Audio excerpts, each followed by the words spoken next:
culture, there's a kind of hunger for materiality, for a, well, I'm going to let you describe that and then maybe sort of use that as a way to lead into a discussion of the Haggadah and how it came to be. Sure. Thank you, everyone, for coming. Thank you, David, for moderating this, whatever the term would be here. I have not had many occasions to speak about this book yet, so I cannot anticipate what the questions will be, and I cannot anticipate what my answers will be. Favorite kind of interview. Yeah. But I'm particularly grateful to be here because were it not for two people in LA, Mark Platt and Rabbi David Ulin, this book really would not have come into existence. I leaned on both of them a lot in the process of putting this together, both for logistics, because it was enormously difficult to put together this book in 2012, and for inspiration, theological questions, opinions, just to make small talk. So it feels very appropriate that this would be a place to start this conversation for me. In terms of materiality, we were talking about it in the context of earlier, the things that we now spend our time doing and the things that we long to do. So we spend our time more and more and more doing what I would call the kind of like room servicing of life. That if there's a way not to do it yourself, that's the better way to do it. And that's why we have these devices. That's why Apple is the biggest company in the world right now, because they've found very attractive ways of room servicing our lives. You don't have to remember your calendar because it's on your phone.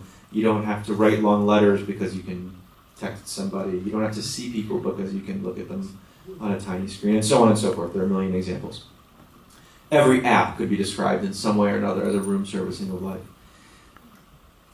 So there are very good things about that, theoretically. It frees up time to do the things that we actually want to spend our time doing instead of writing long letters or seeing people. But, most people feel a strong need, even if it's in the background, even if it only occurs to us on our birthdays or on New Year's Eve or some occasion that begs the question. We have a strong desire for something else. That something else can take a lot of different forms, but I think it has to do with presence, our own presence in the world and the presence of the things that we care about in our lives. And I was describing this funny thing that happened to me a couple months ago where I had to fix something in my house. And it was the kind of thing that 99 times out of 100 I would have called somebody to come and fix. But I decided on this one time out of 100 that there would be some value in just learning how to do it myself and doing it myself. And it was a process. And what somebody else would have done in an hour took me a long time, probably a couple of weeks. And by the way, I didn't do it properly, but that's almost beside the point. I went to the hardware store, I bought the stuff, I looked in the book, I looked online, I cut things, I put things together, I made it work.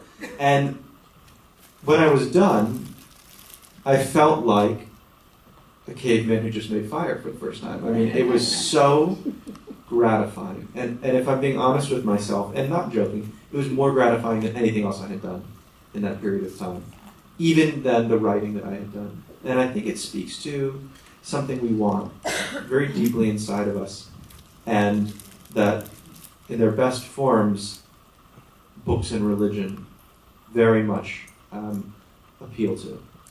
Well, I wonder if in some way it also has something to do with time. There's a book, we were talking before also about forgetting things, so I forgot the title of the book, but Judith Shulivitz's book about the Sabbath, which came out last year, where she talks about sort of Sabbath time and the idea of the Sabbath as a moment where you almost pull out of professional time or active time to kind of immerse, or I don't want to say luxuriate, that's not the right word, but immerse in a kind of a quieter, sort of more contemplative kind of time. And it feels like that too is sort of what we're talking about in terms of materiality. I mean, I agree with you. I love all my Apple products, but I feel like, sometimes I think about, Ben Franklin and John Adams living in a time where, it got dark and that was the end of the writing day, and it took them 10 days to get from Philadelphia to Boston, and look at all the stuff they got done. And how in this culture where all these things are supposed to make it so much easier and more efficient for us to work, we can't get anything done because we're constantly pulled at by all these other things. So it seems to me that this whole question of materiality too is a question of time, which is also, I think, part of the draw of ritual. I completely agree. Abraham Joshua Heschel wrote the greatest book on this subject called The Sabbath, where he basically talks about Jews as architects of time, dividing time, differentiating times. And, that, to me, is the most valuable thing about religion in my life. I am not actually a religious person, and I'm not a particularly observant person, although I can imagine that by someone else's definition I am. But by my own definition, I don't think of myself. You did just edit a Haggadah after all. Right. That's the bloody glove at the end of the trial. See, this is the right time to make that joke. In New York, it doesn't have as much currency. No, people want... the way I think about it is, it's not that religion offers things that can't be found in the rest of life, but it offers things that aren't found in the rest of life. Or at least I have found this to be the case. Could I, on Friday night, say, you know what, let's have a great family dinner. Let's just sit down, let's not do the other stuff we could do, let's not turn our phones off, turn email off. Everyone is capable of doing that, but how many people do it? It's really people who observe Shabbat who do it, in my experience.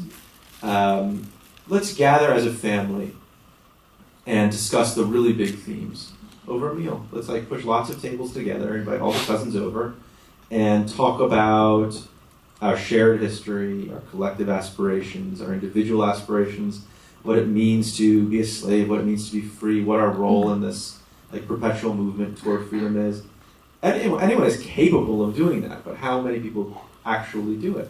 And religion offers a structure that encourages behaviors that I think we long, habits that we long to have. It invites us to have conversations that we always wanted to have. And that's one of the wonderful things about Passover. Was there a mass exodus of Jews out of Egypt this early? I don't know. Were there 10 plagues? Probably not. Has the story proven itself to be valuable for thousands of years? There's no argument against that. And across culture.